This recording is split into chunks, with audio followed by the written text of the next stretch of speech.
বারবার এই ভবানীর হাতে আমাদেরকে এরকম ভাবে অপদস্থ হতে হচ্ছে, কিছুতেই আর কিছু করে উঠতে পারছি না। কিন্তু আমার স্বামী এখন এই মহলেই থাকবে। মন্দের মধ্যে এই একখান ভালো হয়েছে কন জানেন, শাওরি মা তো খুব খুশি, পূজা দিতে গেছে গিয়া নিজের বেটার নামে। তাই নাকি? পূজা দিতে গেছে? নির্বোধ বউ আমার, তা পূজা দিয়ে কি হবে? বুদ্ধি খাটাতে হবে, টিকে থাকতে হলে বুদ্ধি খাটাতে হবে।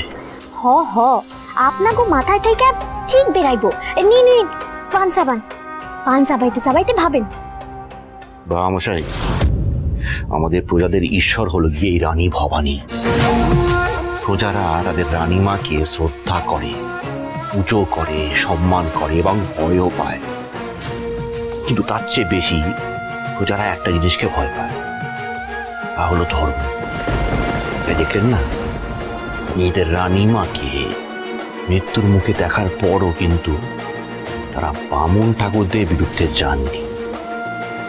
ভবানীর নাম তো একেবারের জন্য মুছে যেত দেবীপ্রসাদ, একেবারের জন্য মুছে যেত,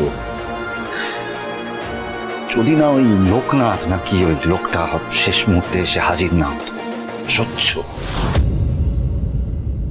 কতবার কতবার বাঁচাবে তাদের ভবানী মাকে? তুষের আগুনের মতো এই অবিশ্বাসকে আমরা আস্তে আস্তে জ্বালাবো, তারপর তৈরি হবে দাবানল। রানী ভবানীর নামকে প্রজাদের মন থেকে মুছে ফেলতে হবে, তারপর না হবে বদলার মতো বদলা। কথা বলতেই হয়, বোরা সাহেবদের সাথে মেলামেশা করে কূটনীতিটা তুমি ভালোই আয়ত্ত করেছো দেবীপ্রসাদ। প্রজারা যদি একবার হাত তুলে নেয় তাহলে তাদের সাধের রানীমার পতন একেবারে নিশ্চিত। নিশ্চিত তো বটেই বা মশাই, নিশ্চিত তো বটেই।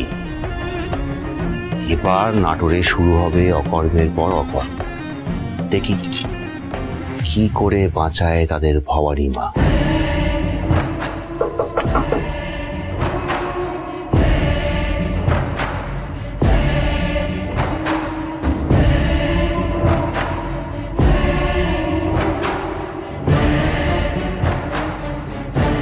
এর মধ্যে আবার পত্রকে পাঠাই। কার চিঠি? এখন আমাদের যাকে প্রয়োজন তার, ক্লাইভ সাহেব। আমাকে এক্ষুনি একবার কলকাতা যেতে হবে।